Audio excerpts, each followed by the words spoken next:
पर अगली बार पक्का वायदा है कि लॉलीपॉप पे तो कमरिया कमरिया।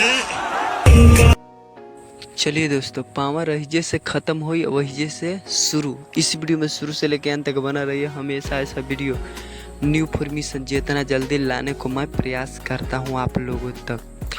पावर अहिजे से शुरू हुई, पवन सिंह बोले हा कि पावर अहिजे से शुरू हुई। और सही बात है, लकीर जो खींचती है ना उसी पर रेंगे गो। पवन सिंह, जिनको नाम है power star Pawan Singh, power star ऐसे ना नाम धरा गया है पवन सिंह के। आप लोग मान सकते हैं कि जो लॉलीपॉप पवन सिंह के गाना है, आज से ऐसा गाना है ना कि ऑल ओवर इंडिया हिट है ये गाना।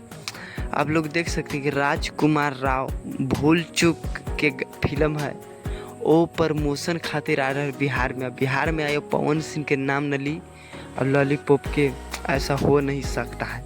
लेकिन आप लोग सुन सकते हैं कि पवन सिंह, आप लोग तो सुन ही लेंगे, पवन सिंह जो लकीर खींच दिया है ना उसी पर रहेंगे गो। और पावर रही जैसे शुरू हुई वही जैसे ख़त्म। आप लोग पवन सिंह के फैंस हो तो इस वीडियो को लाइक और सब्सक्राइब जरूर करें। हमेशा ऐसा वीडियो जितना जल्दी लाने को मैं प्रयास करता हूँ। पूरा वीडियो देखने के लिए धन्यवाद।